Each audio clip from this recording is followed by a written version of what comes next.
سننے میں اور مجھے ایسا لگ رہا ہوگا کہ جیسا کہ یہ جو ہے وہ آپ کے گھر کے یا آنکھوں کے سامنے جو ہے نا یہ عمل ہو رہا ہے. سب سے پہلے اسٹارٹ ہو رہا ہے کہ وہ ڈاکٹر صاحب جو ہے وہ ان کو دیکھنے کے لیے آئے ہوئے. ڈاکٹر: جی نہیں بیگم صاحبہ، تردد کی کوئی بات نہیں، میں نے بہت اچھی طرح معائنہ کر لیا ہے، صرف تھکان کی وجہ سے حرارت ہو گئی ہے. ان دنوں آپ کے شوہر غالباً کام بہت زیادہ کرتے ہیں. تردد کہتے ہیں پریشانی، صحیح ہے نا، کہ پریشانی کی یا فکر کی. کوئی بات نہیں، میں نے اچھی طرح سے معائنہ کر لیا ہے. تھکاوٹ ہو گئی ہے جس کی وجہ سے حرارت ہو گئی ہے، یعنی ان کو تھکاوٹ کا معاملہ ہو گیا ہے اور اس وجہ سے جو ہے کسی قسم کی جو ہے وہ ضرورت نہیں ہے. ٹھیک ہے. تو یہاں پر پھر وہ آگے کہتے ہیں کہ بیوی: ڈاکٹر صاحب ان دونوں کیا ان کا ہمیشہ یہی حال ہے، صبح 10 بجے دفتر جا کر شام 7 بجے سے پہلے کبھی واپس نہیں آتے. تب صبح سے لے کے شام تک ان کی یہی کیفیت ہے. ڈاکٹر: جبھی تو میرے خیال میں انہیں دوا سے زیادہ آرام و سکون کی ضرورت ہے.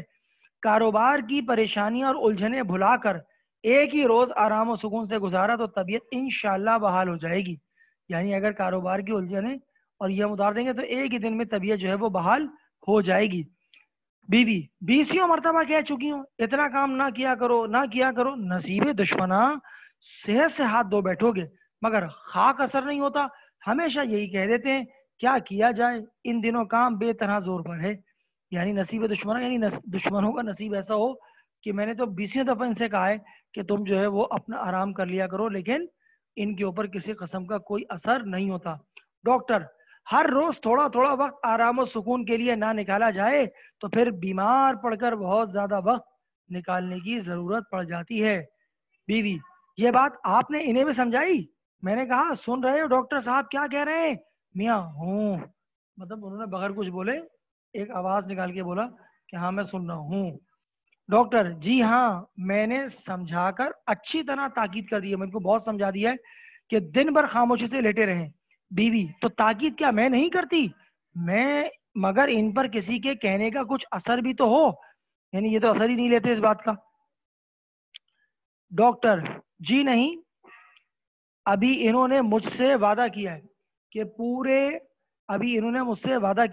کہ پورے طور پر میری ہدایات پر عمل کریں گے. بیوی: اور دوا کس وقت لینی ہے؟ ڈاکٹر: جی نہیں، دوا کی مطلق ضرورت نہیں ہے، مطلب دوا کی کوئی ضرورت نہیں ہے. مطلق کا مطلب ہوتا ہے اس کا کوئی تعلق نہیں کہ دوا ان کو دی جائے. جی نہیں، دوا کی مطلق ضرورت نہیں، بس آپ صرف ان کے آرام و سکون کا خیال رکھیے. غذا جو کچھ دینی ہے میں لکھ چکا ہوں، مطلب جو بھی ان کو غذا دینی ہے وہ سب کے سب میں نے پیپر پہ لکھ دی ہے، ان کے بعد لکھا ہوا ہوگا. بیوی: بڑی مہربانی آپ کی. ڈاکٹر: تو پھر اجازت. بیوی: فیس میں آپ کو بھجوا دوں گی. ڈاکٹر: اس کی کوئی بات نہیں، آ جائے گی، گھر والی بات ہے، یہ ان کی فیملی ڈاکٹر ہے. بیوی اونچی آواز سے پکار کر: کس کو؟ اپنے نوکر کو. ارے للو، میں نے کہا ڈاکٹر صاحب کا بیگ باہر کار میں پہنچا دیجیے. ڈاکٹر: ایک بات عرض کر دوں بیگم صاحبہ، مریض کے کمرے میں شور و غل نہیں ہونا چاہیے، اعصاب پر اس کا بہت مضر اثر پڑتا ہے. اعصاب جو سمجھ لیں کہ سینسز کہلاتے ہیں، اور یہاں وہ کہہ رہے ہیں کہ اعصاب کے اوپر جو ہے وہ اس کا بہت مضر اثر پڑتا ہے. صحیح ہے، مضر کا مطلب ہے کہ نقصان دہ ثابت ہوتا ہے. صحیح ہے کہ ایک بات عرض کر دوں بیگم صاحبہ، مریض کے کمرے میں شور و غل نہیں ہونا چاہیے، اعصاب پر اس کا بہت مضر اثر پڑتا ہے. خاموشی اعصاب کو ایک طرح کی تقویت بخشتی ہے، یعنی طاقت دیتی ہے. بیوی: تو مجھے کیا نہیں معلوم ڈاکٹر صاحب، آپ اطمینان رکھیں ان کے کمرے پر پرندہ پر نہ مارے گا. اتنے میں ملازم آتا ہے. مطلب انہوں نے کہا کہ مجھے سب پتا ہے، وہ ماشاءاللہ سے بے انتہا جو ہے وہ نالج رکھنے والی خاتون تھی. تو کہتے ہیں مجھے کیا نہیں معلوم ڈاکٹر صاحب، آپ اطمینان رکھیں ان کے کمرے میں پرندہ پر نہ مارے گا. اتنے میں ملازم آتا ہے. للو: حضور. اتنے میں للو آتا ہے اور کہتا ہے حضور. ڈاکٹر: اٹھا لو یہ بیگ. تو آداب. وہ سلام عرض کرتا ہے اور وہاں سے چلا جاتا ہے. بیوی: ڈاکٹر اور ملازم کے جاتے ہی قریب آ کر میں نے کہا سو گئے کیا؟ اب یہ آپ نے بہت سے لوگوں کو دیکھا ہوگا، یہ عادت سے مجبور ہوتے ہیں کہ کوئی بیمار بیٹھا ہوا اور کوئی عیادت کے لیے آئے، ایک شخص سو رہا ہے، پتا ہے کہ وہ سو رہا ہے لیکن اس کو ہلا کر پوچھتے ہیں سو گئے کیا؟ اچھا، اور جیسے ہی وہ بیچارہ ہڑبڑا کے اٹھتا ہے کیا بولتے ہیں؟ اچھا سو جاؤ سو جاؤ سو جاؤ. اب مطلب ایک شخص کو پہلی نیند نہیں آ رہی اور اگر غلطی سے آ گئی ہے، اچھا سو جاؤ سو جاؤ. تو یہ وہ ایک کیفیت ہے کہ جو لوگوں میں اکثر و بیشتر پیدا ہوتی ہے. تو یہاں وہ کہتے ہیں جناب کیا کہ ڈاکٹر اٹھا لو یہ بیگ. تو آداب بیوی. ڈاکٹر ملازم کے قریب کے جاتے ہی قریب آ کر میں نے کہا سو گئے کیا میاں؟ ہوں یوں ہی چپکا پڑا ہوا ہوں. بیوی بس بس بس بس چپکے ہی پڑے رہیے. ڈاکٹر صاحب بہت سخت تاکید کر کے گئے ہیں کہ آپ بات نہ کریں اور کوئی آپ سے کمرے میں بات نہ کرے. اس سے بھی تھکان ہوتی ہے. تمام وقت پورے آرام و سکون سے گزاریں. سمجھ گئے نا میاں؟ ہوں. بیوی کیوں بدن ٹوٹ رہا ہے کیا؟ میاں ہوں. بیوی کہو تو دبا دوں؟ میاں ہوں. بیوی سونے کو جی چاہ رہا ہے تو میں چلی جاؤں؟ میاں اچھی بات. کراتا وہ بولتا ہے ہاں اچھی بات. اس کا مطلب یہ کہ وہ کہے گا کہ بھائی تم جاؤ تو مجھے سکون ملے. بیوی اگر پیچھے کسی چیز کی ضرورت ہوئی تو؟ اچھا بلانے کی گھنٹی پاس رکھے جاتی ہوں. گھنٹی کہاں گئی؟ رات میں نے آپ یہاں میز پر رکھی تھی. اللہ جانے یہ کون اللہ مارا میری چیزوں کو الٹ پلٹ کرتا ہے. اتنے میں کوئی زور زور سے کنڈی کھٹکاتا ہے. کنڈی کی آواز آتی ہے. کون ہے نا مراد؟ ارے للو دیکھیو. بیوی یہ کون کواڑ توڑ ڈال رہا ہے؟ کواڑ کہتے ہیں دروازے کو. للو دور سے جو ان کا نوکر ہے وہ کہتا ہے دور سے آواز کہتا ہے سکا ہے بیوی جی. ابھی سکا کون ہے؟ پانی بھرنے والا. اب بیوی جو ہے اس کے اوپر شروع ہو جاتی ہیں. سکا گھر میں بہرے بستے ہیں. کم بخت اس زور سے کنڈی کھٹکھٹاتا ہے. اللہ مارو کو اتنا بھی خیال نہیں آتا کہ گھر میں کوئی بیمار پڑا ہے. ڈاکٹر نے تاکید کر رکھی کہ شور و غل نہ ہونے پائے. اور اس سے کہو یہ کیا وقت ہے پانی لانے کا؟ اچھی خاصی دوپہر ہونے کو آ گئی ہے. کل سے اتنی دیر سے آیا تو نوکری سے الگ کر دوں گی. میں نامراد کو 20 مرتبہ کہلا چکی ہوں کہ صبح سویرے ہو جایا کرے. کان پر جوں نہیں رینگتی. میاں ارے بھائی اب بخشو اسے. اب انہوں نے سکا کو جو ہے وہ پانی بھرنے والے کو بے انتہا باتیں سنا ڈالی کہ بھائی ایسا ہے اور اس طریقے سے کرنا ہے. اچھا بیوی بخشوں کیسے؟ ذرا طرح دو یہ لوگ سر پر چڑھ جاتے ہیں. اب طرح کا مطلب یہ کہ ذرا سا جو ہے وہ احساس دلاؤ نا. تو اس کو کہتے ہیں کہ ذرا سا طرح دو تو یہ لوگ سر پر چڑھ جاتے ہیں. یہ لوگ سر پر چڑھ جاتے ہیں. میاں ہوں کراتا ہے. بیوی کیوں زیادہ درد محسوس ہو رہا ہے؟ میاں ہوں. بیوی للو سے کہوں آ کر دبا دے؟ میاں ہوں. بیوی یہ دیکھو یہاں انگیٹھی پر رکھی ہے. آپ بتائیے آپ کے آپ آ گئی.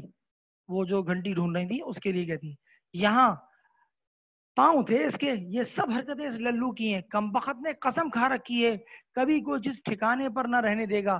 اللہ جانے یہ نامراد میری چیزوں کو ہاتھ کیوں لگاتا ہے. او للو ارے للو. میاں ارے بھائی کیوں ناحق غل مچا رہی ہو؟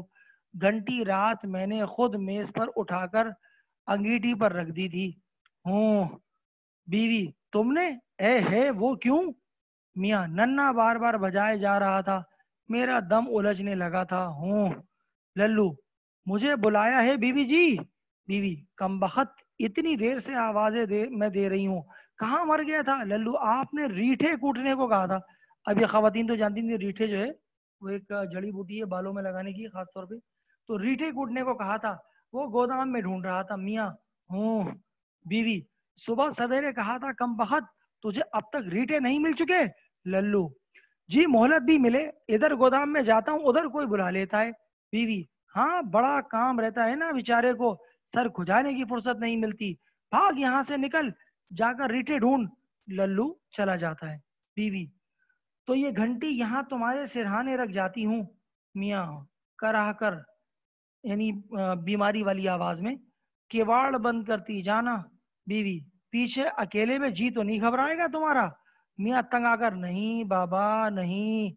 بیوی ارے ہاں یہ تو میں نے دیکھا ہی نہیں کہ ڈاکٹر صاحب کھانے کے لیے کیا کیا چیزیں لکھ کر گئے ہیں.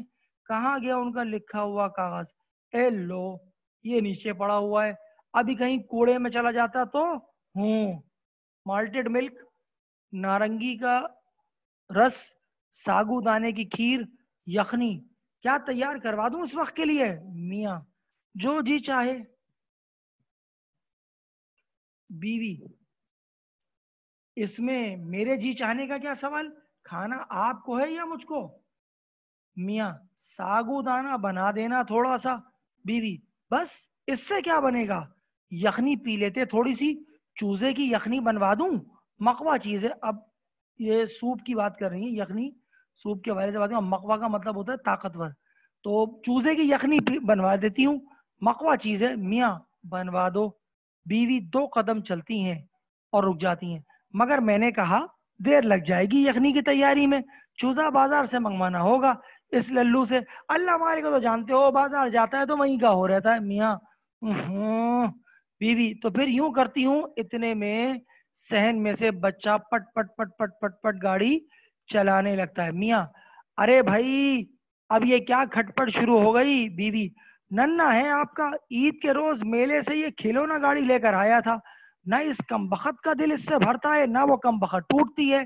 ارے میں نے کہا ننے نہیں مانے گا نا مراد, چھوڑ اپنی اس پٹ پٹ کو, جب دیکھو لے لیے پھر رہا ہے. صاحبزادے کا دل کسی طرح سے پر ہونے کو نہیں آتا, چولہے میں جھونک دوں گی اس کم بخت کو. اتنا خیال نہیں آتا کہ ابا بیمار پڑے ہیں, شور و غل سے ان کی طبیعت گھبراتی ہے. میاں ہوں. بیوی کم نہیں ہوا درد. میاں اوہ. بیوی دوا لیتے تو گھٹ جاتا, یعنی کم ہو جاتا. میاں اوہ. بیوی تو میں کیا کہہ رہی تھی, کھانے کا پوچھ رہی تھی.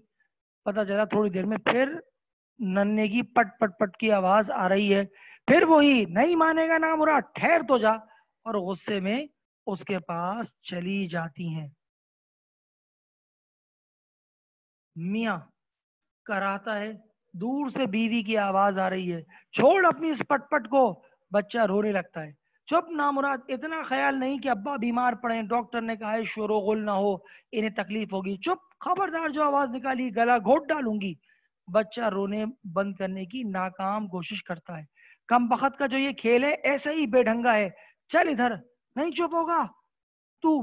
کھینچتی ہوئی لے جاتی ہیں.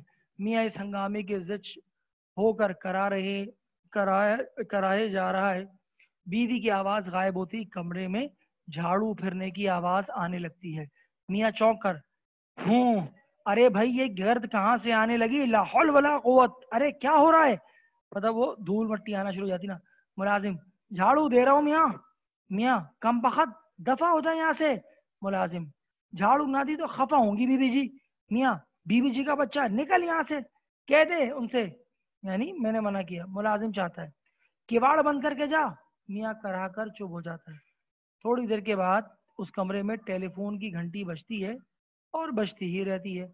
ارے بھائی کہاں گئیں, ارے کوئی ٹیلی فون سننے تو آؤ, لا حول ولا قوت. اور یہ کہتے ہوئے خود اٹھتا ہے.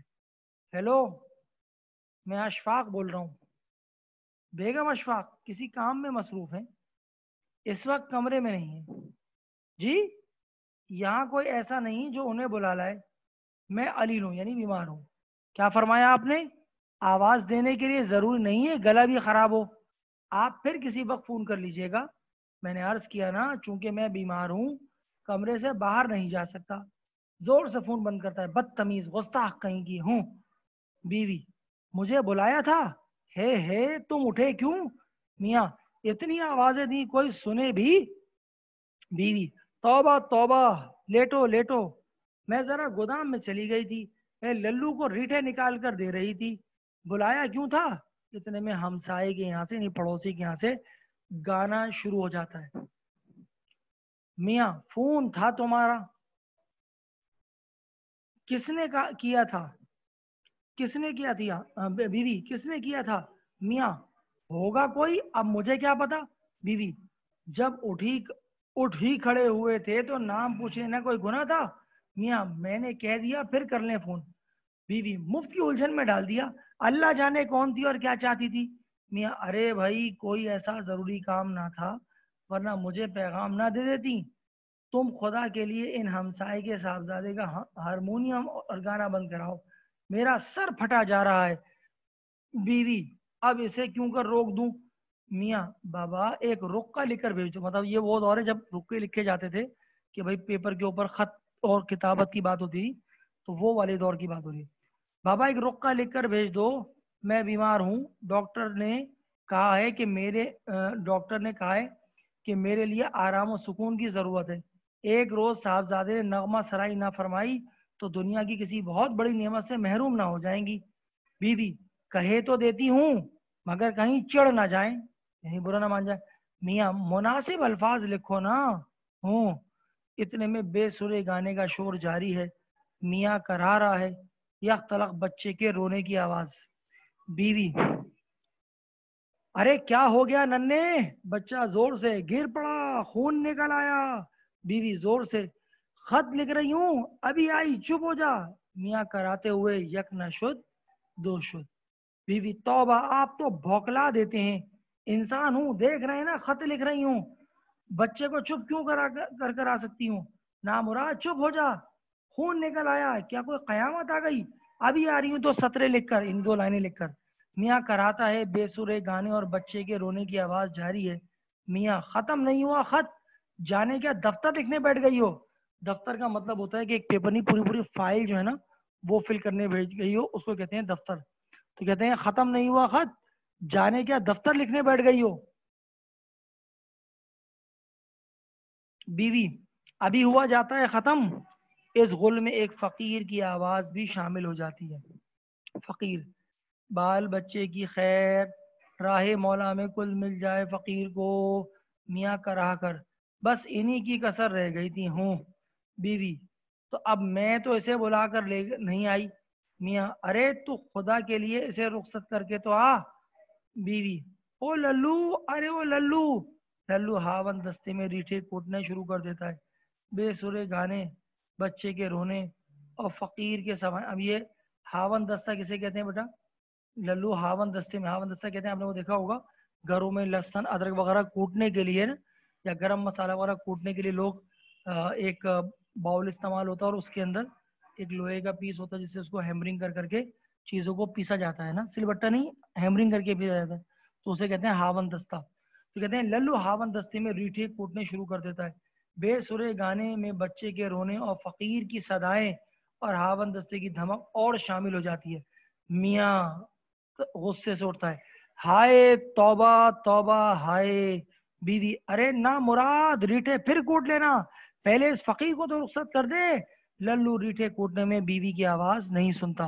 میاں جلدی جلدی سے کراتا ہوا گھبرا کر اٹھ بیٹھتا ہے، میری ٹوپی اور شیروانی دینا۔ بیوی ٹوپی اور شیروانی؟ میاں ہاں میں دفتر جا رہا ہوں، ابھی دفتر جا رہا ہوں۔ بیوی ہے وہ کیوں؟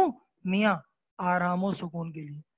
مطلب ان خاتون نے اتنا زیادہ ان کو تپا دیا، اتنا زیادہ ان کی کیفیت کو خراب کر دیا کہ اب وہ اس بات کے اوپر آ گئے کہ بھائی اس سے بہتر تو یہ تھا کہ میں باقاعدہ طور پر جو ہے وہ اپنے آفس چلا جاتا تو ذرا سکون کی جو ہے وہ کیفیات پیدا ہو جاتی۔ ٹھیک ہے، اچھا جی، تو یہ جناب ہمارے پاس جو ہے وہ چیپٹر جو ہے وہ اپنے اختتام کو پہنچا۔ اچھا، نیکسٹ ہم آتے ہیں جناب مضامین کے اوپر، صحیح ہے نا؟ مضامین کے ٹاپک کو جو ہے وہ اب ہم اسٹارٹ کرنے جا رہے ہیں۔ ٹھیک ہے، اب تک جو بیٹا ہم نے جو ٹاپک ڈسکس کیے تھے ان کا تعلق جو تھا وہ تھا جناب کس سے؟ خلاصوں سے۔ ٹھیک ہے، اب جو ہم دو چیپٹر پڑھیں گے، ایک چیپٹر ہے ہمارا جو اب ہمارا پہلا چیپٹر اب آ رہا ہے، اس کا نام ہے عزم جزم۔ ٹھیک ہے، تو یہ چیپٹر جو ہے وہ پیراگراف کی تشریح کے حوالے سے جو ہے وہ ہمارے پاس جو ہے وہ موسٹ امپورٹنٹ ہے۔ ٹھیک ہے، اس میں سے پیراگراف جو ہے وہ لازمی طور پر تقریباً ہر سال جو ہے وہ ایگزام میں پوچھا جاتا ہے۔ صحیح ہے، تو عزم جزم کا جو ہے یہ چیپٹر ہے۔ ٹھیک ہے، سر سید احمد خان صاحب جو کہ ایک عظیم مسلح قوم ہے، انہوں نے جو ہے وہ باقاعدہ طور پر جو ہے وہ اس چیپٹر کو لکھا ہے اور اس چیپٹر کی کیفیات کو بیان کیا۔ ٹھیک ہے، اچھا بیٹا 2 منٹ کے لیے ذرا میں آواز کو ذرا ڈسکنیکٹ کر رہا ہوں، پھر دوبارہ سے کنٹینیو کرتا ہوں۔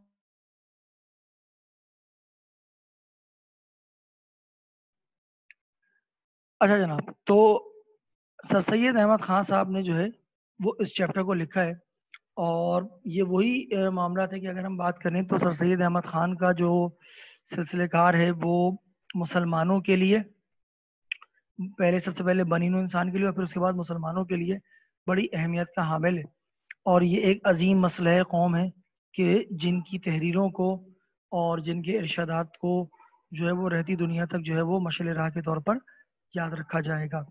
ٹھیک ہے، اور انہوں نے مسلمانوں کی ترقی کے لیے بیش بہا جو ہے وہ خدمات سر انجام دی ہیں، جس کے اندر تعلیمات کے شعبے میں دیکھا جائے تو پہلے اخبار نکالا، پھر اس کے بعد جو ہے وہ ایک رسالے کا سلسلہ اختیار کیا، پھر اس کے بعد جو ہے وہ انہوں نے اسکول کی تعمیر و ترقی کے اوپر کام کیا، اور پھر اس کے بعد جو ہے انہوں نے کالج، اور اب جو ہے وہ ایک یونیورسٹی علی گڑھ کے نام سے جانی اور پہچانی جاتی ہے۔ تو اپنے تمام دوست احباب، اپنے رفقا کے ساتھ جو ہے انہوں نے جو ہے وہ اس کیفیت کو جو ہے منظر عام پر جو ہے وہ لانے کی کوشش کی۔ یہاں پر بھی اگر ہم بات کرتے ہیں تو عام بات چیت جس سے ریلیٹڈ ایک چیپٹر آپ پہلے پڑھ چکے ہیں، فرسٹ ایئر کے اندر آپ نے پڑھا تھا، جس کا نام تھا رسم و رواج کی پابندی کے نقصانات، ٹھیک ہے۔ اور رسم و رواج کی پابندی کے نقصانات کے بعد اب جو چیپٹر سیکنڈ ایئر کے اندر آ رہا ہے اس کا نام ہے جناب عزم جزم۔ عزم جزم کی اگر ہم بات کریں تو عزم کا مطلب ہوتا ہے ارادہ، یا عزم جزم ہم اگر مکمل ہے پختہ ارادہ، ٹھیک ہے۔ تو یہاں پر کیا کہہ رہے ہیں کہ پختہ ارادہ جب کہیں پر بیان کیا جاتا ہے تو پختہ ارادے کا مطلب ہوتا ہے ایک ایسا ارادہ کہ جب اسے کر لیا، صحیح ہے نا، کہ بھائی جیتتا کون ہے؟ جو ٹھان لیتا ہے، صحیح ہے نا، اور ہارتا کون ہے؟ جو مان لیتا ہے۔ مطلب اگر ہار کو مان لیا تو وہ ہار گیا، اور جیت اسی کے نصیب میں آتی ہے جو ٹھان لیتا ہے کہ بس مجھے جیتنا ہے، صحیح ہے نا۔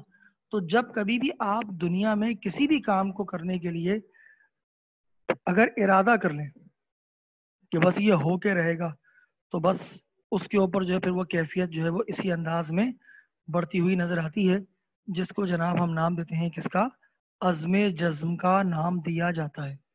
تو عزم جزم کی جو کیفیات ہیں، ٹھیک ہے، پختہ ارادہ، بقول ایک شاعر کے کہ جس نے کہا کہ ارادے جن کے پختہ ہوں نظر جن کی خدا پر ہو، ارادے جن کے پختہ ہوں نظر جن کی خدا پر ہو، تلاطم خیز موجوں سے وہ گھبرایا نہیں کرتے، یعنی جن کے ارادے پختہ ہوں اور ان کا توکل اللہ پر ہو، جیسے کہ آج کل کے حالات، ارادے پختہ ہیں اور جو نظر ہے، جو نگاہ ہے، وہ کس کے اوپر ہے؟ اللہ کی ذات کے اوپر ہے۔ تو ارادے جن کے پختہ ہوں اور نظر جن کی خدا پر ہو، تلاطم خیز موجوں سے وہ گھبرایا نہیں کرتے، مطلب وہ موجیں جو کہ کتنی ہی مطلب طوفانی موجیں کیوں نہ ہوں، ان سے گھبرانے کی کیفیت جو ہے وہ پیدا نہیں ہوتی، ٹھیک ہے نا۔ تو اسے جناب ہم نام دیتے ہیں کس کا؟ پختہ ارادہ، صحیح۔ ایسا نہ ہو کہ آپ کسی کام کا ارادہ کریں، صحیح ہے نا، صبح کریں اور شام کے اندر آپ کا ارادہ کچھ اور ہو، وہ آپ اس کو چینج کر دیں، کیا کیا تو تھا لیکن ہم نے اس کو کینسل کر دیا، مطلب جس کو آپ عام زبان میں کہتے ہیں کمٹمنٹ۔ کمٹمنٹ اگر ہو جائے تو پھر اس کے اندر آنے والی جتنی بھی مشکلات ہیں تو پھر اس کو جو ہے وہ نہیں دیکھنا، ٹھیک ہے نا۔ مطلب جیسے کہ نا کہتے ہیں بھائی ہم نے جو نا راہ پہ چل دی ہے، اب جو مشکلات ہوں گی دیکھی جائیں گی، اللہ جو ہے وہ ان کے تمام جو ہے وہ سد باب بنائے گا، ان مسئلے مسائل کو نکالنے کی کوششوں کو آگے بڑھانے کے معاملات پیدا فرمائے گا۔ تو یہاں پر یہی کیفیت جو ہے وہ ہمارے سامنے آتی ہے، جس کو جناب ہم نام دیتے ہیں کس کا؟ عزم جزم کا نام دیا جاتا ہے، ٹھیک ہے۔ لیکن اگر میں تھوڑا سا نا ذرا اس کو ذرا سا اس کا بیک گراؤنڈ بتاؤں تو ذہن میں رکھیے گا کہ یہ جو چیپٹر ہے نا میرا بیٹا، یہ چیپٹر جو ہے وہ ہمارے اور آپ کے لیے بے انتہا کام کی چیز ہے۔ یہ جو چیپٹر ہے یہ ہمارے اور آپ کے لیے بے انتہا امپورٹنٹ حیثیت کی حامل ہے، اور یہ کس حوالے سے ہمارے اور آپ کے لیے جو ہے نا وہ امپورٹنٹ حیثیت کی حامل ہے؟ اس حوالے سے ہے جناب کہ جناب ہمارے یہاں ہم بہت سارے کام کرتے ہیں، لیکن ارادے کرتے ہیں دن کے اندر 72 دفعہ ارادے کرتے ہیں، 64 دفعہ توڑ دیتے ہیں، سوچتے رہتے ہیں کہ بھائی یہ کام کرنا ہے، کیسے کرنا ہے، کس طریقے سے کرنا ہے۔ تو ہماری جو کیفیات ہیں وہ خود بخود جو ہے نا ایک جگہ پہ ٹکتی نہیں ہے، صحیح ہے۔ اسی طریقے سے ہمارے جو فیصلے ہوتے ہیں کہ اگر ہم نے فیصلہ کر لیا فار ایگزامپل ہمیں اس فیلڈ میں جانا ہے، اس جگہ پر جانا ہے، لیکن ہم نے اس راستے میں آنے والی مشکلات کا تعین نہیں کیا ہوتا۔ مطلب میں ایک سمپل سی مثال دوں کہ یہ ایک مشکل وقت گزرا جس کو لوگ کہتے ہیں کرونا، صحیح ہے نا۔ ابھی جو کرونا وائرس یا جو کرونا کا لفظ ایک استعمال ہوا، صحیح ہے نا، یہ مشکل نا کسی نے ایکسپیکٹ نہیں کی تھی، صحیح ہے نا۔ تو اسی لیے کسی کو پتہ ہی نہیں تھا کہ اس کے اوپر چلنا کیسے، اس ارادے کا بھی کسی کو نہیں پتا تھا کس طریقے سے اس کو دیکھنا ہے۔ لیکن اب یہ